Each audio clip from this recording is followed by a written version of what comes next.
नमस्कार, मेरा नाम आलोक है। आप लाइव सिटीज देख रहे हैं।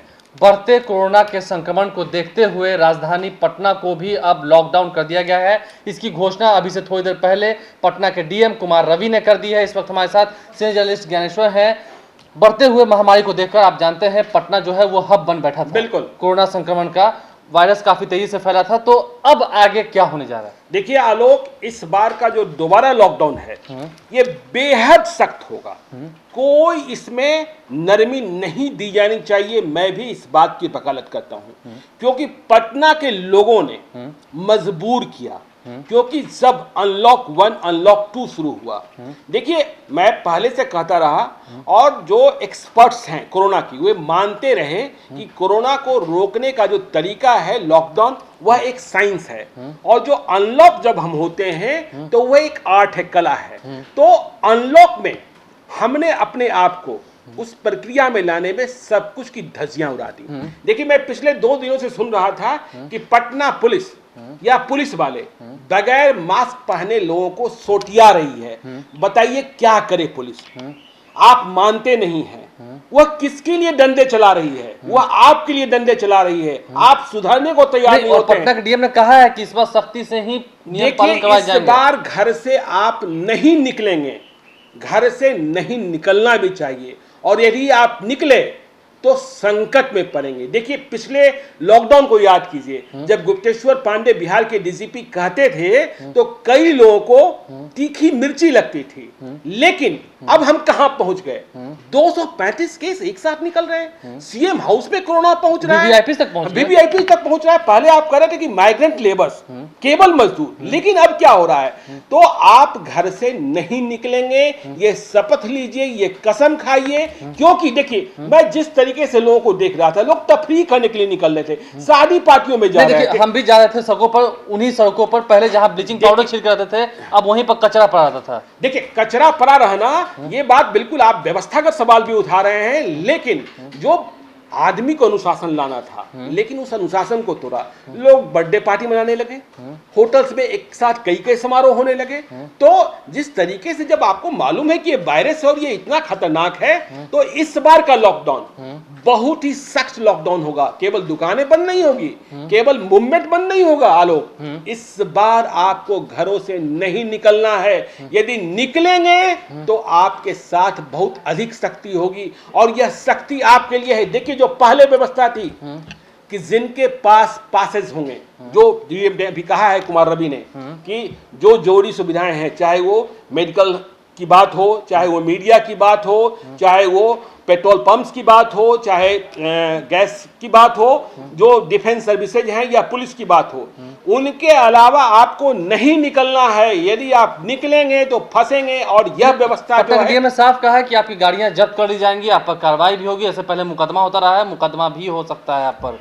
बिल्कुल। देखिए गाड़ी जब्त की जाने की बात 2 दिनों पहले भी हो गई थी, लेकिन लोग इसे मजाक उड़ा रहे थे और लोगों को लग रहा था क्या हो जाएगा। लेकिन अरे समझिए, आपकी जान पर आ गई है। यदि आप निकले तो आप अपनी जान को, अपने परिवार की जान को, अपने बच्चों की जान को, हम क्यों निकल रहे हैं? क्योंकि हम जरूरी सुविधाओं में शामिल हैं। हम आपके लिए निकल रहे हैं, आप मत निकलिए। आपके लिए देखिए डॉक्टर्स लड़ रहे हैं, आपके लिए पुलिस वाले लड़ रहे हैं, आपके लिए सरकार लड़ रही है, आपके लिए मीडिया लड़ रहा है। आपको हम जागृत कर रहे हैं, क्यों निकल रहे हैं? मत निकलिए। और यह बात समझ लीजिए, ये 7 दिनों का लॉकडाउन है अभी, 10 जुलाई से 16 जुलाई। यह मत मान लीजिए कि 16 जुलाई को लॉकडाउन खत्म हो जाएगा। यदि आप नहीं सुधरेंगे और पटना में महामारी को नियंत्रित नहीं किया गया तो ये लॉकडाउन बढ़ेगा। ये जो दोबारा लॉकडाउन किया गया है यह और भी बढ़ेगा। आप उदाहरण लीजिए, जैसे कि अगर हम दूसरे जिलों को लेते हैं, गोपालगंज की बात नहीं, अभी हम पटना की बात कर रहे हैं। हम अन्य जिलों की इसलिए बात करें क्योंकि वहां पर आंकड़ा देखिए, वो जिला जो है वो दूसरे नंबर पर है। वहां पर केसेस की संख्या है 500 और बिहार की अगर हम बात करें राजधानी पटना की, तो यहाँ पर संख्या जो लगभग 1349 हो गए ना, आज 235 नए मिले हैं।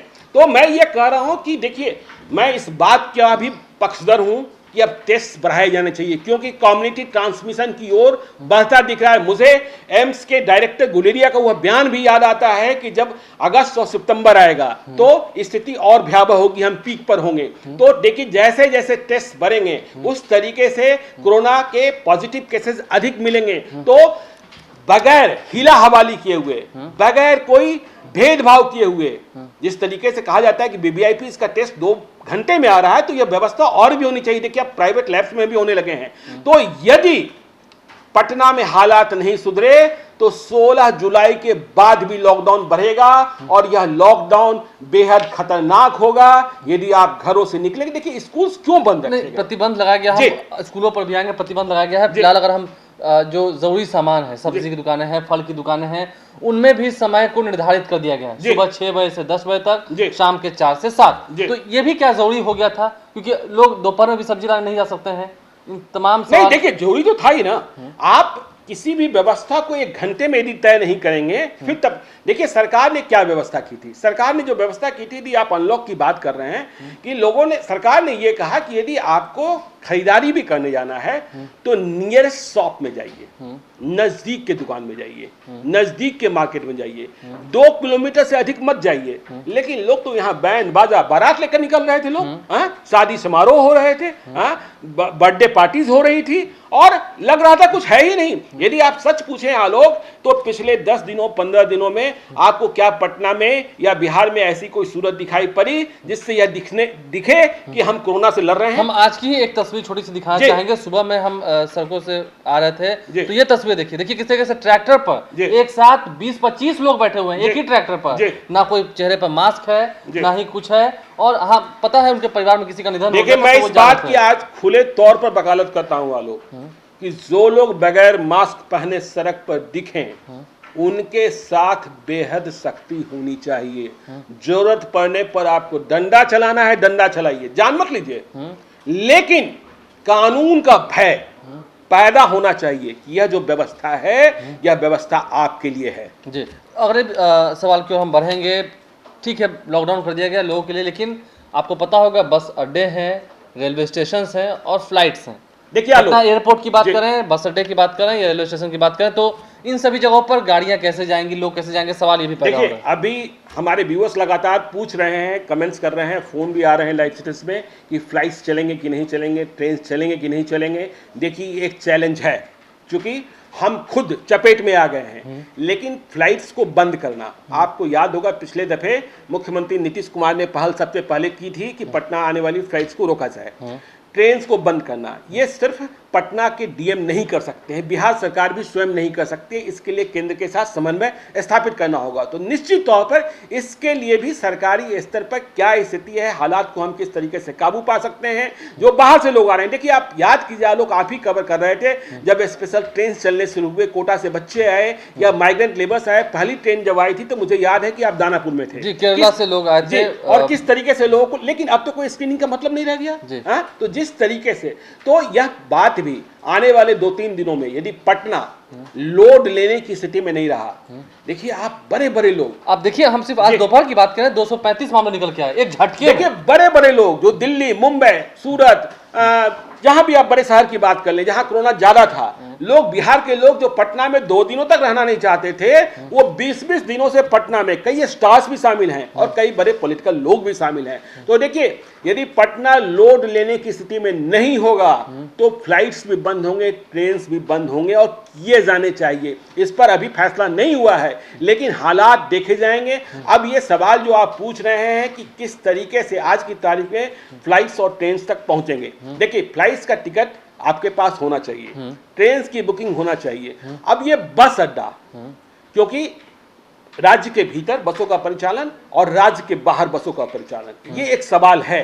जैसा अभी आपने बताया कि कुमार रवि जो पटना के डीएम है, उन्होंने स्पष्ट किया है कि इस बारे में परिवहन विभाग, मतलब परिवहन विभाग के आयुक्त संजय कुमार अग्रवाल फैसला करेंगे।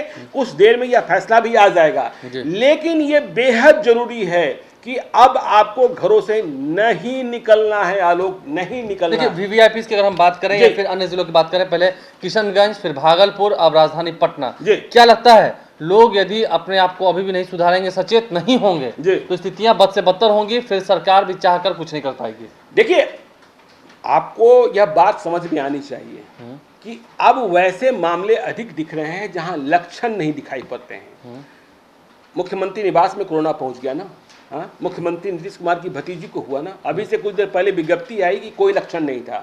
हमारे आपके भीतर लक्षण नहीं दिख सकता है, लेकिन जब टेस्ट होगा तो मालूम होगा कि कोरोना पॉजिटिव है, ठीक है ना। तो इसलिए हमें और भी बचना है, लक्षण नहीं दिखाई पड़ रहे हैं और सरकार से यह वकालत करनी है, मांग उठनी है। देखिए नेशनल मीडिया में यह बात होने लगी है कि बिहार में टेस्ट कम हो रहे हैं। देखिए बिहार के डिप्टी सीएम सुशील कुमार मोदी ने कल दावा किया था कि 9000 टेस्ट हो रहे हैं रोज, जिसे बिहार के नेता प्रतिपक्ष तेजस्वी यादव ने खंडन किया और कहा कि यदि वो साबित कर दें सुशील कुमार मोदी कि बिहार में 9000 रोज टेस्ट हो रहे हैं तो हम राजनीति से संन्यास ले लेंगे। तो बड़ी चुनौती दी। देखिए अब हिंदू जैसे बड़े अखबार जो IAS IPS की तैयारी करते हैं वो हिंदू अखबार को ही पढ़ते हैं, 15 रुपए का अखबार ही क्यों ना हो। तो वहां भी यह बहस छिड़ने लगी है कि बिहार में टेस्ट कम हो रहे हैं। लेकिन नीतीश कुमार ने जब लॉकडाउन 1 था 2 था तभी कहा था कि 10,000 टेस्ट हम रोज कराएंगे, लेकिन वहां तक हम नहीं पहुंच पाए हैं। ये बड़ी चुनौती है। तो ये बड़ी चुनौती और फिर से हम कह रहे हैं, आज पटना, कल किशनगंज, उसके फिर भागलपुर, यदि जिस तरीके से हालात बिगड़ते जा रहे हैं और पटना में मैं फिर कह रहा हूं, पटना के लोगों ने पटना को तमाशा बनाया, पटना के लोगों ने जिस तरीके से व्यवस्था की धज्जियां उड़ाई और यहां मीडिया को भी, हमारे और आप जैसे लोगों को भी, यदि प्रशासन सख्ती कर रहा है, देखिए सख्ती किसके लिए? सुरक्षा के लिए सख्ती कर रहा है, तो प्रशासन को सख्ती करने दीजिए। देखिए चुनौतियां सामने आई हैं, अंततः आपसे खत्म करेंगे इस चर्चा को। चुनौतियां सामने आई हैं, हमें इसका डटकर मुकाबला करना होगा और सिर्फ घरों में रहना होगा, तब जाकर ही हम इसे खत्म कर पाएंगे और इस चेन को तोड़ पाएंगे। अन्यथा देखिए घरों में रहने का भी एक रिवाज बनाइए। घरों में रहने का मतलब यह नहीं है कि आप बैठ करके इतने करीब हो जाइए बिना मास्क बिना सैनिटाइजर के कि आप लूडो पार्टी खेल रहे हैं, आप शतरंज खेल रहे हैं। देखिए एक प्रॉपर सोशल डिस्टेंसिंग, अभी हमारी आपकी बात हो सकती है, लोग कह सकते हैं कि हम बहुत करीब बैठे हैं, लेकिन हमने बैठने के पहले अपने को सैनिटाइज किया, ठीक है ना।